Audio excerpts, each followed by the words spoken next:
कॉमिक्सों का खजाना channel comics तक लेकर आया है एक और बेहतरीन कहानी जिसका नाम है कुर्कबांड और कब्रिस्तान के भूत। आजकल शहर में डाकू गोबर सिंह का आतंक बुरी तरह छाया हुआ था। उसका नाम सुनते ही लोगों को कपकपी छूट जाती थी। स्त्री बच्चे सहम जाते थे। वह जहाँ जहाँ कहीं भी डाका डालने जाता, उसके आगमन की खबर सुनकर भागदड़ मच जाती थी। खबरदार, मेरा नाम डाकू गोबर सिंह है। कोई भी हमारे मार्ग में आने की कोशिश ना करे, वरना वह कुत्ते की मौत मार दिया जाएगा। भागो भागो, डाकू गोबर सिंह आ गया। पुलिस व गुप्तचर विभाग डाकू गोबर सिंह के पीछे हाथ धोकर पड़ा था और उसे उसके दल समेत पकड़ने की कोशिश में दिन रात जुटा हुआ था, लेकिन उनका यह प्रयास आज तक सफल नहीं हो पाया था। उफ, कमबख्त फिर बचकर निकल गए। डाकू गोबर सिंह शहर के किसी भी इलाके में किसी भी समय किसी के भी घर में अपने दल के साथ आंधी के समान पहुंच जाता था। खबरदार, कोई भी चीखने चिल्लाने की कोशिश ना करे, वरना गोली अंदर होगी और दम बाहर। और सेठ, तुम तिजोरी की चाबी निकालो। या लो चाबी, लेकिन हमारी जान बख्श दो। और वह लूटपाट करने के पश्चात तूफान के समान निकल जाता था।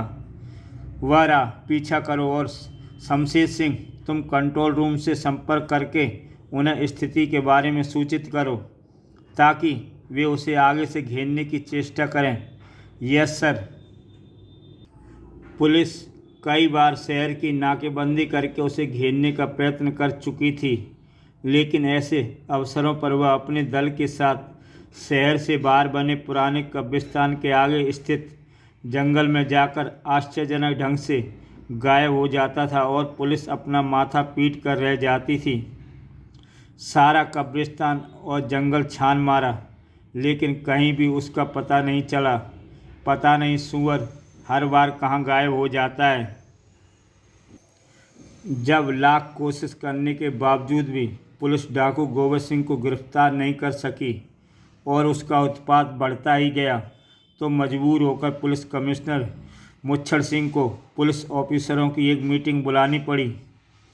कितनी शर्म की बात है कि आप लोग आज तक डाकू गोबर सिंह को पकड़ पाने में सफल नहीं हो सके, जबकि उसका आतंक दिन प्रतिदिन बढ़ता ही जा रहा है। कानून और व्यवस्था की धज्जियां उड़ रही हैं। यदि यही हाल रहा तो वह दिन दूर नहीं जब लोगों को पुलिस, कानून और सरकार से विश्वास उठ जाएगा और वह बजाय डाकू के हम पर पथराव करने पर उतर आएंगे। मैं पूछता हूँ, आखिर ऐसा कौन सी परेशानी है जो आप लोग इतने छोटे से शहर में उसे नहीं पकड़ पा रहे हैं और मूँछों पर ताव देते हुए हराम की खा रहे हैं? सर, हम अपनी ओर से उसे पकड़ने की पूरी कोशिश कर रहे हैं और विश्वास करें, वह जल्द ही हमारी गिरफ्त में होगा। क्या खाक विश्वास करूं आप लोगों पर, जबकि आज तक उसे पकड़ना तो दूर, आप लोग यह भी नहीं जान सके कि उसका अड्डा या पता ठिकाना कहां पर है। सर, मुझे संदेह है कि उसका अड्डा शहर से बाहर पुराने कब्रिस्तान के आसपास ही कहीं है। इस संदेह का कारण, मैंने कई बार उसका पीछा किया सर, लेकिन हर बार वह उसी कब्रिस्तान के पास पहुंचकर हमारी नज़रों से धूल झोंक कर गायब हो जाता है। और सर, मैंने यह भी सुना है कि उस कब्रिस्तान के भूत वास करते हैं। बकवास। मैं भूत प्रेतों के अस्तित्व पर विश्वास नहीं करता। इंसान से बड़ा भूत और कौन हो सकता है? क्या तुमने कब्रिस्तान और उसके आसपास के इलाके की छानबीन की? यस सर, हम कब्रिस्तान और उसके आसपास के इलाके का चप्पा चप्पा छान चुके हैं, लेकिन ऐसा कोई सूत्र हमें नहीं मिला जिससे यह सिद्ध हो सके कि उसका अड्डा वहीं कहीं है। और ना ही रात भर पहरा देने के बाद हमें कोई भूत वहाँ दिखाई दिया। ही, भूत दिखाई देंगे भी तो कैसे? हम पुलिस वालों से इंसान तो क्या भूत प्रेत भी डरते हैं। खामोश। अरे बाप रे, मैं कोई दलील अथवा बकवास नहीं सुनना चाहता। मुझे जल्द से जल्द डाकू गोबर सिंह और उसके साथी चाहिए, वरना मैं तुम सबको डिसमिस कर दूंगा। सर, आप यह केस मेरे हवाले कर दें और मेरी एक शर्त मंजूर कर लें तो मैं उस गोबर सिंह के बच्चे को केवल 3 दिन के भीतर पकड़कर दिखा सकता हूँ। क्या शर्त है तुम्हारी? बस यही कि डाकू गोबर सिंह के सर पर कुछ इनाम घोषित कर दीजिए। ठीक है, मैं यह केस तुम्हारे हवाले करता हूँ और कल के ही अखबार में गोबर सिंह के सर पर 50,000 रुपये का इनाम घोषित किए देता हूँ। Thanks sir. अब आप निश्चिंत होकर मेरा कमाल देखते जाइए। ही। इधर पिछले केसों की शानदार सफलता से कुर्कबॉन्ड अब स्वयं को जेम्स बॉन्ड का चेला नहीं बल्कि जेम्स बॉन्ड ही समझने लगा था और चाहता था जेम्स बॉन्ड की तरह उसकी भी ख्याति पूरे विश्व में फैले। अब कोई ऐसा कारनामा करना होगा जिससे कि सारी दुनिया में मेरा नाम का डंका बजने लगे। तभी अरे बाप रे, डैडी यानी बापू। अरे नामुराद, 3 दिन से इस कुर्सी पर बैठा मक्खियाँ मच्छर मार रहा है और मेरी तरक्की के लिए कोई केस तेरे पास भटका तक नहीं। मैं कहता हूँ शराफत से मेरे साथ चल, वरना आज मैं कुर्सी के उठाकर कमिश्नर साहब के पास ले जाऊँगा।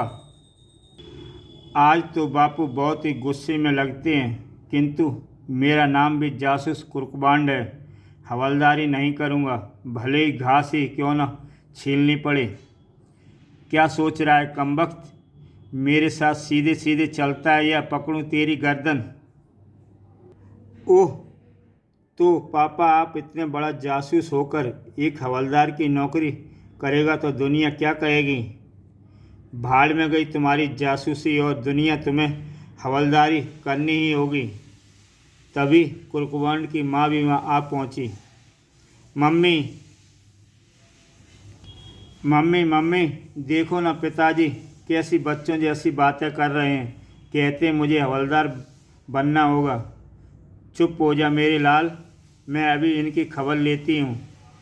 अजी, मैं कहती हूँ आपने कौन सी तीर मार लिए हैं हवलदार बनकर, जो अब मेरे फूल से नाजुक बच्चे को हवलदार बनाने पर तुले हैं।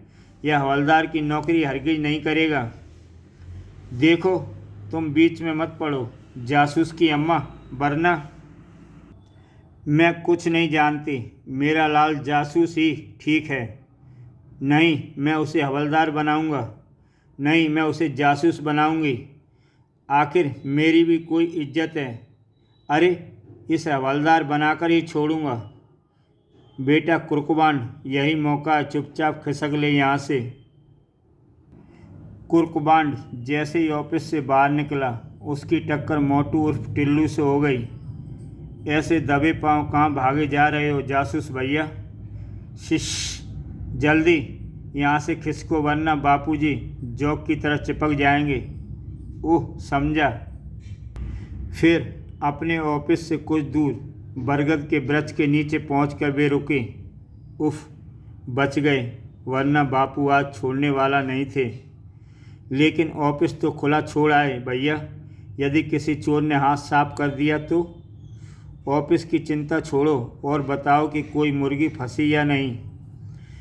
बिना जाल लगाए, बिना दाना डाले ऐसी मुर्गी फंसी है प्यारे जासूस भैया की बस सुनते ही कबूतर की तरह फड़फड़ाने लगोगे।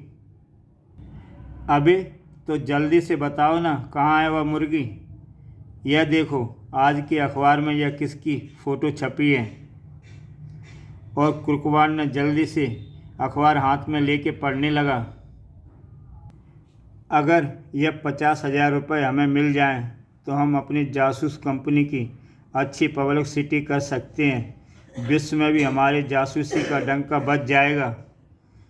अब कुछ दिखाने का समय आ गया है प्यारे मोटू।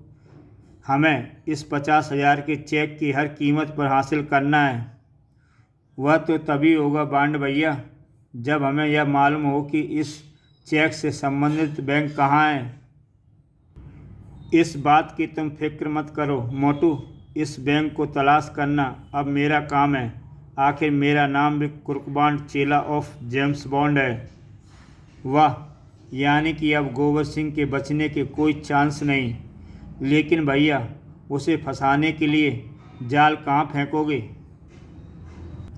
सुनो, ऐसे डाकू अक्सर ऐसी जगहों पर जाकर छिप जाते हैं जहाँ पुलिस को उनके छिपने के सपने में भी उम्मीद नहीं होती, और डकैत लोग बड़े आराम से लूटपाट करके उन स्थानों में जा छिपते हैं और हमारे पिताजी का विभाग घनचक्कर बनकर रह जाता है।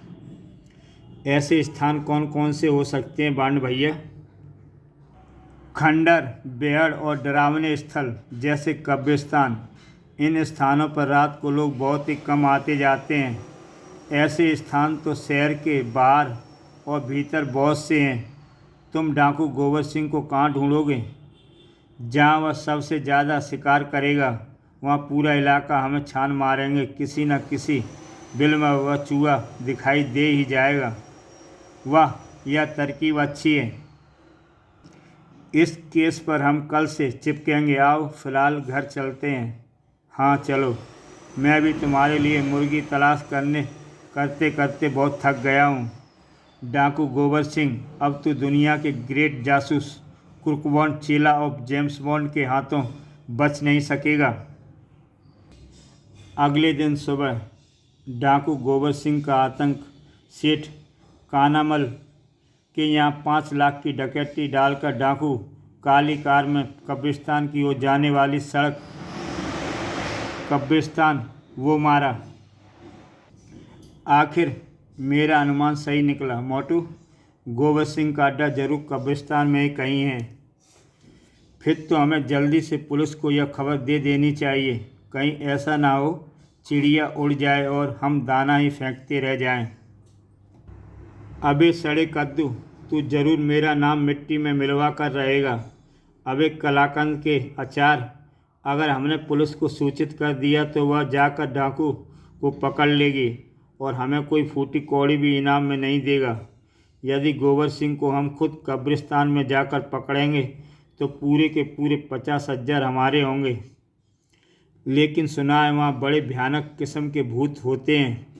वो भूत का नाम सुनकर पहले तो कुर्कबान घबराया, लेकिन फिर सीना फुलाकर गर्दन अकड़ाता हुआ जोशीले स्वर में बोला, मुझसे बड़ा भूत इस दुनिया में चिराग लेकर ढूंढोगे भी तो नहीं मिलेगा, समझे? तुम्हें उनसे डरने की कोई ज़रूरत नहीं, क्योंकि मैं तुम्हारे साथ हूँ। मैं उन भूतों की खटिया खड़ी कर दूंगा जो तुम्हें डराने की कोशिश करेंगे। ठीक है भैया, अगर तुम कहते हो तो मैं तुम्हारे साथ चलने को तैयार हूँ। बोलो कब चलना है? आज ही रात को। रात को? लेकिन वेकिन कुछ नहीं। जैसा मैं कहता हूँ तुम्हें वैसा ही करना होगा। ठीक है भैया। और रात घिरते ही दोनों घर से निकलकर कब्रिस्तान की ओर जाने वाली सड़क पर चल पड़े। मैं मोटू पर रौब मारने के लिए दिलेरी तो दिखा रहा हूँ, लेकिन अगर कहीं वास्तव में कोई भूत किसी कब्र को फाड़कर निकल आया, हाय, मैंने पिताजी का कहना मानकर हवलदार की नौकरी क्यों ना कर ली। हे भगवान, मुझे बचा लेना। तुम तो जानते हो कि मैं अपने माँ बाप का इकलौता पुत्र हूँ। अब यह निखट्टू भी साथ में है। वापस लौटने को कहा तो यह मुझे डरपोक कहेगा। मेरी सारी बनी बनाई इज्जत मिट्टी में मिल जाएगी। भूत पिशाच निकट नहीं आवे। अचानक बांड भैया, कौन? यह मैं हूँ भैया मोटू। लेकिन तुम उछल क्यों पड़े? लगता है तुम्हें डर लग रहा है। ना नहीं तो। दरअसल एक जासूस की जान को 100 तरफ से खतरे होते हैं, इसलिए उसे हमेशा चौकन्ना रहना पड़ता है। यही कारण है कि जैसे ही तुमने मेरे कंधे पर हाथ रखा मैं उछल पड़ा। सोचा कहीं गोबर सिंह ने कंधे पर बंदूक तो नहीं रख दी। अगर वास्तव में ऐसा ही होता तो मेरे उछलते ही वह घबरा जाता और तब मैं उसे आसानी से उसे गिरफ्तार कर लेता। लेकिन गोबर सिंह आपके कंधे पर बंदूक क्यों रखता? पीठ पर भी तो रख सकता था। नहीं, पीठ पर ऐसी कोई जगह नहीं होती जहाँ कोई बंदूक को टिका पाए। और अब बातें बंद क्योंकि कब्रिस्तान करीब आ गया है। कहीं ऐसा न हो हमारी आवाज़ें सुनकर गोबर सिंह यहाँ से भाग निकले। ओह, याद आया, यही बताने के लिए तो मैंने तुम्हें पुकारा था। मैं कहना चाहता था कि यदि हम भीतर मुख्य द्वार से घुसें तो गोबर सिंह चौकन्ना हो जाएगा। वह चौकन्ना नहीं हो पाएगा। हम पिछवाड़े से दीवार फांदकर भीतर घुसेंगे। हाँ, यह ठीक रहेगा। दोनों घूमकर कब्रिस्तान के पिछवाड़े पहुँचे। मैं घोड़ा बनता हूँ, तुम जल्दी से इस दीवार पर चढ़कर दूसरी तरफ कूद जाओ, फिर मैं भी अंदर आ जाऊँगा। लेकिन दूसरी ओर अगर भूत छिपा खड़ा हुआ तो? जब गोबर सिंह और उसके साथियों को उसने कुछ नहीं कहा तो फिर तुम्हें क्या कहेगा? चलो जल्दी करो। हाँ, यह बात भी ठीक है। कुर्कबांड मुर्गा बन गया और मोटू उसकी पीठ पर चढ़ गया, दूसरी ओर कूद गया। मोटू के भीतर जाने के बाद कुर्कबांड ने किसी तरह हिम्मत जुटाई और दीवार पर चढ़कर भीतर कूद गया। हनुमान नाम जो गावे, भूत पिशाच निकट नहीं आवे। मोटू मन ही मन डर के कारण हनुमान चालीसा पढ़ रहा था। अब तुम हर क्षण चौकस रहना। डाकू गोबर सिंह कभी भी हम पर हमला कर सकता है। मैं तैयार हूँ। उफ, कितना भयानक दृश्य है। अगर कोई मुर्दा ही उठ खड़ा हुआ तो लगता है आज बांड भैया मेरी बलि चढ़ाकर ही छोड़ेंगे। मगर अभी वह कुछ ही आगे बढ़े होंगे कि तभी हू आई, बांड भैया भूत! बाप रे! उस भयानक आवाज़ को सुनकर मोटू के साथ साथ कुर्कबांड के भी पसीने छूट पड़े। लेकिन भला अपना डर प्रदर्शित कर वह मोटू के सामने कैसे झुकता? वह तुरंत मोटू को अपने से अलग करता हुआ कुछ सांस जुटाकर बोला, अबे मोटू के बच्चे, घबराने की कोई ज़रूरत नहीं। यह ज़रूर गोबर सिंह हमें डराने की कोशिश कर रहा है, लेकिन हम भी उसे गिरफ्तार किए बिना नहीं जाएंगे। नहीं बांड भैया, यह आवाज़ ज़रूर किसी भूत की ही है। मेरी मानो बांड भैया, तो यहाँ से तुरंत भाग लो। मैं किसी भूत से नहीं डरता। आने दो उसे, साले को सामने देख लूँगा। समझता क्या है वह अपने आप को? आखिर मेरी भी कोई इज्जत है। लेकिन तभी आई भूत! भूत को सामने देखते ही मोटू तो डर के मारे उसी समय बेहोश हो गया, जबकि कुर्कबांड की डर के मारे घिघी बन चुकी थी और वह अपने स्थान पर खड़ा किसी सूखे पत्ते की तरह कांप रहा था। मरने के लिए तैयार हो जा बेवकूफ़! न न न नहीं भूत भाई, मुझे छोड़ दो। मैंने तुम्हारे बाप का क्या बिगाड़ा है? मैं तो डाकू गोबर सिंह की तलाश में यहाँ आया था। मुझे क्या मालूम था यहाँ तुम रहते हो। मैं तुम कहते हो तो मैं अभी चला जाता हूँ। नहीं, यहाँ आने के बाद कोई भी जीवित बचकर नहीं जाता। कुर्कबांड को कुछ न सूझा तो उसने एक बड़ा सा पत्थर उठाकर भूत पर दे मारा। जैसे ही पत्थर भूत को लगा, आह, मोटू को उठाकर भाग लूँ, इसी में भलाई है। और मोटू को उठाकर वह अपनी पूरी शक्ति से एक ओर भाग लिया। अबे गधे की दुम, भागता कहाँ है? मैं तेरी हड्डी पसली चबा जाऊंगा। लेकिन भय से कुर्कबांड के पैरों में जैसे पंख लगा दिए थे। पलक झपकते हुआ कब्रिस्तान से बाहर निकल गया। भाग गया, डरपोक कहीं का। कब्रिस्तान से बाहर निकलने के बाद भी वह रुका नहीं, बल्कि द्रुत गति से नाक की सीध में भागता ही चला गया। कुछ देर बाद जब उसने पीछे मुड़कर देखा तो कंकाल को अपने पीछे न आते देखकर चैन की सांस ली। उफ, बड़ा ही भयानक भूत था। आज तो बाल बाल बच गए। फिर वह एक पेड़ के नीचे बैठकर अपनी सांसें दुरुस्त करने लगा। थोड़ी देर बाद अब इस मोटू को किसी तरह होश में लाना चाहिए। कमबख्त को उठाकर भागते भागते मेरी कमर का कमरा बन गया और टांगों का तांगा बन गया। तभी एक विचार ने उसे चेताया, अरे मूर्ख, ठहर जा। इसे होश में लाने के बाद उसे भूत के बारे में इससे क्या कहेगा? अब निकलेगा तुम्हारी सारी हैकड़ी का जनाजा। बड़े दुनिया के सबसे बड़े जासूस बने फिरते थे। ओह, अब क्या करूं? पिताजी को अगर यह किस्सा पता चल गया तो वह अवश्य ही मुझे हवलदार बना देंगे। अब कोई ऐसी तरकीब लड़ानी होगी जिससे कि मोटू का दिमाग फिर जाए और यह मेरे दिमाग और बहादुरी का सिक्का माना जाए। तभी आया एक आइडिया दिमाग में। मन ही मन इस तरकीब पर खुश होते हुए वह मोटू को होश में लाने लगा। अबे मोटू, अबे ओ मोटू के बच्चे, जल्दी से होश में आ। कुछ ही देर में मोटू की बेहोशी टूटी। वह भूत कहाँ गया?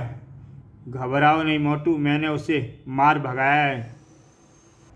क्या कहा? तुमने उसे मार भगाया है? अरे मैं तो उसे जान से ही मार डालता, किंतु तुमने सब गुड़ गोबर कर दिया। मैंने क्या किया बांड भैया?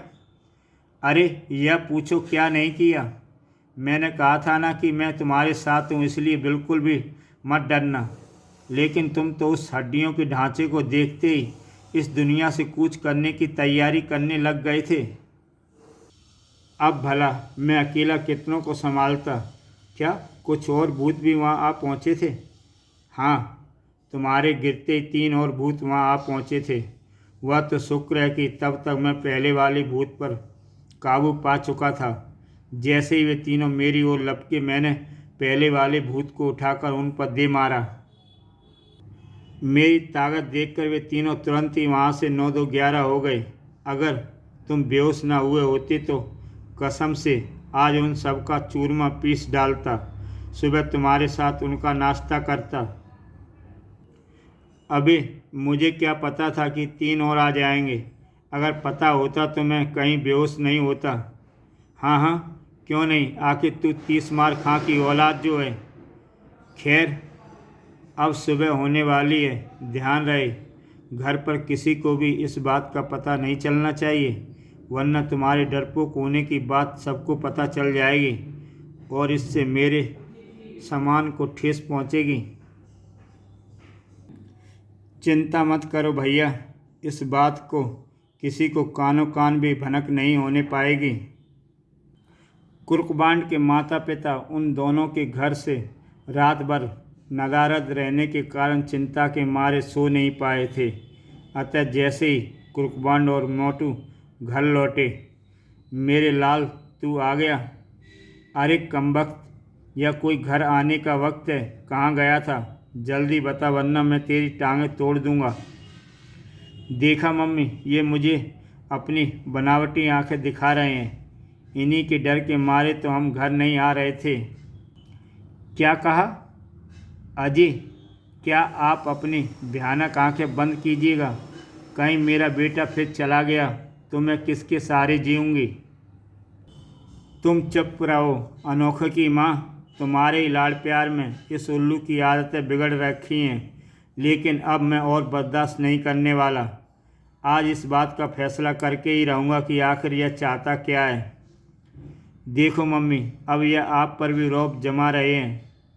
तू चिंता मत कर बेटे, इनकी ये गीदड़ झपकी मैं 20 साल से सुनती आ रही हूँ, लेकिन आज मैं इनसे फैसला करके रहूँगी। क्या कहा? हवलदार धमाका सिंह का इतना बड़ा अपमान? अरे मूर्ख स्त्री, लगाम दे अपनी जुबान को, वरना क्या जी? क्या आप मेरी जुबान खींच लेंगे? यदि ज़रूरत हुई तो ऐसा करने से भी पीछे नहीं हटूँगा। क्या?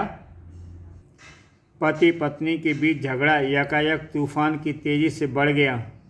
तुम मेरी जुबान खींचोगे? हाँ, खींचूँगा। मैं बड़ों बड़ों की जुबान खींचकर उनकी बोलती हमेशा हमेशा के लिए बंद कर चुका हूँ। चल बेटा मोटू, खिसक चल, अपने कमरे में मौका अच्छा है। और वे दोनों चुपचाप वहाँ से खिसक कर अपने कमरे में पहुँच गए। फिर मोटू तो बिस्तर पर पड़ते ही खर्राटे भरने लगा, लेकिन कुर्कबांड की आंखों में नींद का नामो निशान तक नहीं था। उसकी आंखों के सामने अब कब्रिस्तान का भूत नाच रहा था और वह सोच रहा था, क्या सचमुच ही भूत प्रेत होते हैं? मैंने तो सुना था कि भूत प्रेतों का कोई अस्तित्व नहीं होता। यह मन का वहम होता है, लेकिन फिर वह भूत क्यों ना एक बार दिन के समय वहाँ जाकर देखा जाए। हाँ, यही ठीक रहेगा। यदि वह वास्तव में भूत प्रेत हुए तो वे दिन के समय आक्रमण नहीं करेंगे। लोगों का यही कहना है कि भूत प्रेत दिन को दिखाई नहीं देते। और फिर सोचते कुर्कुवंड की कब आंख लग गई, इसका उसे पता भी नहीं चला।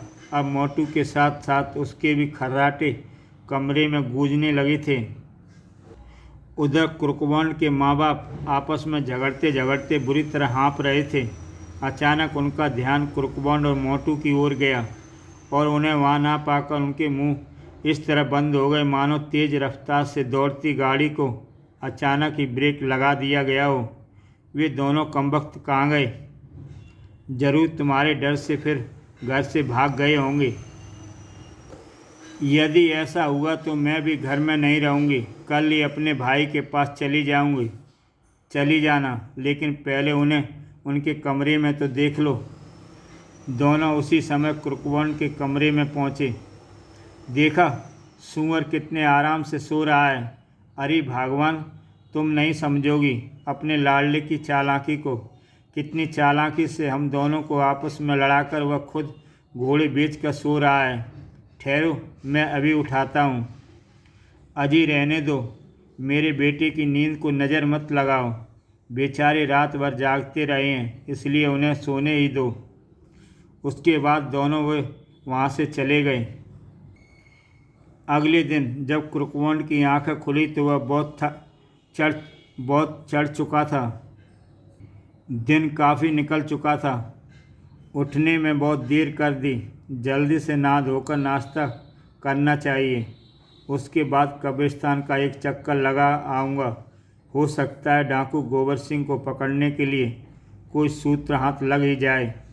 मोटू को तो ले जाना ठीक नहीं होगा, इसे सोने ही दूँ। थोड़ी देर बाद जब वह नहाने धोने और नाश्ता आदि से निपटने के पश्चात कपड़े पहन रहा था।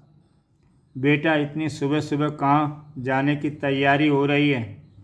अरे कहीं नहीं मम्मी, बस ज़रा मॉर्निंग वॉक करने जा रहा हूँ। सुबह की ताज़ी हवा स्वास्थ्य और दिमाग को ताज़ा रखती है ना? बिल्कुल बेटे, बिल्कुल सुबह की सैर करनी चाहिए। लेकिन क्या मोटू तुम्हारे साथ सैर के लिए नहीं जा रहा? अरे मेरी भोली भाली माँ, तू फिर भूल गई। उसे तो भगवान ने पहले से ही अच्छी सेहत दी है, फिर उसे सैर करने की क्या ज़रूरत है? हाँ, यह तो है।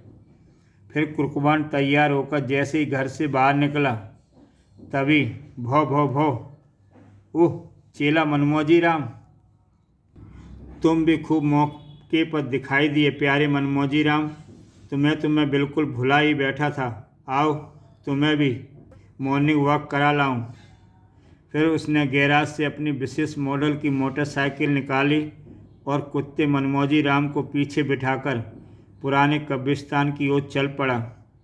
घबराओ नहीं प्यारे मनमोजी, हम नर्क नहीं, केवल पुराने कब्रिस्तान तक जा रहे हैं और तुम्हें वहाँ छानबीन करने में मेरी मदद करनी है। कुछ देर बाद, लो प्यारे मनमोजी, हमारी सैरगाह आ गई। आज यहाँ तुम्हें इस बात का प्रमाण देना है कि तुम वास्तव में मेरे यानी जासूस कुर्कुवंड ग्रेट के चेले हो। सिर्फ भौंकने से ही काम नहीं चलेगा चेले, तुम्हें कुछ करके भी दिखाना होगा। कुर्कुवंड ने कब्रिस्तान से कुछ पहले ही अपनी मोटरसाइकिल रोक दी। चलो चेले, नीचे उतरो, यहाँ से हम पैदल ही वहाँ तक जाएंगे। अरे अरे अरे, शोर मत करो वरना भूत प्रेतों की नींद खुल जाएगी। कुत्ते मनमोजी ने मानव कुर्कुवंड की बात समझ ली। वह चुपचाप सीट से नीचे उतर आया। उसके उतरने के पश्चात कुर्कुवंड भी नीचे उतरा और मोटरसाइकिल को स्टैंड पर खड़ा करके मनमोजी के साथ कब्रिस्तान के मुख्य गेट की ओर चल पड़ा। कुछ ही क्षणों में बाद मुख्य द्वार से होकर कब्रिस्तान के भीतर थे। प्यारे मनमोजी, तुम उस तरफ जाकर खोजबीन आरंभ करो, मैं बाकी स्थान का निरीक्षण करता हूँ। यदि कोई खतरा पेश आए तो भौंक कर मुझे सावधान कर देना, ताकि मैं समय रहते भाग सकूं। तुरंत ही कुत्ता कुर्कुबान की बताई दिशा में दौड़ पड़ा और कुर्कुबान जेब से आतशी शीशा निकालकर एक एक मकबरे का निरीक्षण करने लगा। काफ़ी देर तक खोजबीन करते रहने के पश्चात भी कुर्कुबान को वहाँ कोई ऐसा सूत्र अथवा ऐसा गुप्त मार्ग नहीं दिखाई दिया जिससे यह अंदाज़ा लगा पाता कि वह कोई जमींदोज अड्डा है। साथ ही साथ पूरे कब्रिस्तान में उसे कोई इंसान या भूत प्रेत भी नहीं दिखाई दिया। कमाल है, जब रात को यहाँ भूत दिखाई दिया था तो वह रहता भी यहीं होगा, फिर वह इस समय कहाँ मर गया। तभी उसे मनमौजी मुंह में कुछ दबाए एक तरफ दौड़ता आता दिखाई दिया। अरे, यह मनमौजी के मुंह में कपड़े जैसा क्या दबा है? मनमौजी के मुंह में कपड़े की एक पोटली दबी थी। बांड ने जैसे उस पोटली को उसके मुंह से निकालकर खोला, उसका दिमाग बुरी तरह से घूम गया। आए, यह तो पोशाक है और इसमें रेडियम युक्त सफ़ेदी से इंसानी कंकाल बनाया हुआ है। ओह, अब समझा, कोई इंसान ही रात को यह पोशाक पहनकर भूत बनता है। कुर्कुबान मनमौजी के इस कारनामे से काफ़ी खुश हुआ। अगले पल, वाह चेले, तूने तो वास्तव में ही कमाल कर दिया। अब हमारा काम ख़त्म हुआ। चलो यहाँ से चलते हैं। आज रात हम यहाँ के भूतों से निपटेंगे। और कुछ ही देर बाद वह पुनः मनमौजी के साथ मोटरसाइकिल पर सवार होकर अपने घर की ओर उड़ा चला जा रहा था। अब यह सिद्ध हो गया है कि पुराने कब्रिस्तान में भूतों का नहीं बल्कि इंसानों का डेरा है, और वे इंसान अच्छे कदापि नहीं हो सकते। हो सकता है वे डाकू गोबर सिंह के ही साथी हों। जब वह घर पहुंचा, अरे बांड भैया, यह तुम सुबह सुबह कहाँ चले गए थे? देखो ना, तुम्हारा इंतज़ार करते करते मैं कितना सूख गया हूँ। प्यारे मोटू, यदि इसे ही सूखना कहते हैं तो भगवान जाने तंदुरुस्त होना किसे कहते होंगे। खैर, अब मेरा भेजा चाटने की बजाय मम्मी से कहो कि मेरे लिए जल्दी से खाना लगा दें, बड़े ज़ोरों से भूख लगी है। लेकिन भैया, तुम गए कहाँ थे? और यह कपड़े की पोटली तुम्हारी बगल में कैसी दबी है? कहाँ गया था? और यह पोटली कैसी है? इस संबंध में तुम्हें रात को बताऊंगा। हाँ, इतना ध्यान रखना, आज रात हम फिर पुराने कब्रिस्तान चलेंगे। ठीक है। खाना खाने के बाद बांड ने खोया तो काफ़ी रात गए उसकी आँख खुली। उस समय तक घर के सभी व्यक्ति सो चुके थे। मोटू भी उसी के कमरे में गहरी नींद सोया हुआ था। उसने जल्दी से उठकर बत्ती जलाई। ओह, 11 बज गए। इस कमबख्त मोटू ने मुझे जगाया तक नहीं। अगले ही पल वह मोटू को झंझोड़कर उठाने की कोशिश करने लगा। अबे मोटू, ओ मोटू के बच्चे, जल्दी से उठ, गधी बेचकर सोया हुआ है। ओह, सोने दो ना यार, कितना सुंदर सपना आ रहा है। जब काफ़ी जगाने के बाद भी मोटू नहीं उठा, तुम इस तरह नहीं उठोगे। ठहरो, अभी तुम्हारा सुंदर सपना भंग करता हूँ। फिर बांड कपड़े की उस पोटली को खोलकर, जो कि कब्रिस्तान में उसे मिली थी, जल्दी जल्दी वह कपड़े पहनने लगा। अभी बच्चों के न केवल खर्राटे ही बंद हो जाएंगे बल्कि घिग्गी भी बन जाएगी। पूरे कपड़े पहनने के पश्चात उसने मुंह पर खोपड़ी नुमा टोपी चढ़ाई और बिजली का स्विच ऑफ कर दिया। अब वह अंधकार में कपड़ों पर रेडियम से बनी धारियों के चमकने के कारण बिल्कुल भूत दिखाई देने लगा था। ए मोटू के बच्चे, उठकर देख, तेरी मौत तेरे सामने खड़ी है। लेकिन मोटू पर उसकी भयानक गर्जना का कोई भी प्रभाव नहीं पड़ा और वह बराबर खर्राटे भरता रहा। यह देख बांड ने झल्लाकर उसे बुरी तरह झंझोड़ दिया। अबे कमबख्त, उठ जा, वरना मैं तुझे बिना भूने ही खा जाऊंगा। जैसे ही मोटू की आँख खुली, अई भूत! अगले ही पल मोटू बिस्तर से कूदकर दरवाजे की ओर भागा, लेकिन कुर्कुबान ने उसे पीछे से दबोच लिया। बचाओ! अरे बाप रे! अबे अबे, चीख मत उल्लू की दुम, वरना सब जाग जाएंगे। कहने के साथ ही कुर्कबन ने मोटू का मुंह छोड़ा और लाइट जलाकर सर से खोपड़ी नुमा टोपी उतार दी। यह मैं हूँ, तेरा गुरु जासूस कुर्कबांड। उफ, तो यह तुम हो बांड भैया? मैं तो तुम्हें सचमुच का भूत समझकर डर गया था। बस अब अपनी बकवास बंद करो और फटाफट तैयार हो जाओ। हम इसी समय पुराने कब्रिस्तान चलेंगे। तुम्हारे खर्राटों ने पहले ही काफ़ी समय खो दिया है। लेकिन भैया, आखिर यह सब क्या चक्कर है? और यह भूतों वाली पोशाक तुम्हें कहाँ से मिली? उसी कब्रिस्तान से। फिर कुर्कबन ने कब्रिस्तान में दिन में घटी सारी घटना के बारे में उसे एक एक बात बता दी। अंत में बोला, इस पोशाक के मिलने से अब यह बात साफ हो चुकी है कि उस कब्रिस्तान में भूत नहीं बल्कि इंसान ही वास करते हैं। भूत प्रेतों का चक्कर उन्होंने लोगों को डराने के लिए चला रखा है ताकि लोग बाग उनके निकट न भटकें। तो यह चक्कर है। अब तो हम उनका धनिया बो देंगे। तुम ठहरो, मैं अभी तैयार होता हूँ। उसके बाद मोटू झटपट कपड़े बदलने लगा और बांड एक गुप्त अलमारी से कुछ आवश्यक वस्तुएं निकालकर जेब और जुर्राबों में ठूसने लगा। शीघ्र ही पूरी तरह तैयार होने के बाद दोनों अपने कमरे की खिड़की के रास्ते से होकर बाहर लॉन में पहुंच गए। तभी भौ भौ भौ, सी चुप हो जाओ मनमौजी, यह हम हैं। मनमौजी कुर्कबन की आवाज़ सुनकर चुप हो गया। मनमौजी ने जैसे कुर्कबन की आवाज़ पहचान ली, वह उसके निकट पहुंचकर प्रसन्नता से दुम हिलाने लगा। मोटू, तुम मनमौजी को लेकर गेट से बाहर निकलो। मैं गैराज से मोटरसाइकिल निकाल कर लाता हूँ। ठीक है, चलो मनमौजी। फिर मोटू मनमौजी को लेकर चुपचाप गेट की ओर बढ़ गया और कुर्कबन गैराज की ओर चल दिया। मोटू के गेट के बाहर पहुंचने के कुछ ही देर बाद बांड मोटरसाइकिल को बिना स्टार्ट किए ही लेकर उसके पास पहुंच गया। चलो जल्दी से मनमौजी के साथ लेकर पीछे बैठ जाओ। कहीं मम्मी डैडी की नींद खुल गई तो सब चौपट हो जाएगा। चिंता मत करो बांड भैया, अंकल ड्यूटी पर गए हुए हैं। आज से एक सप्ताह तक उनकी नाइट ड्यूटी है। ओह।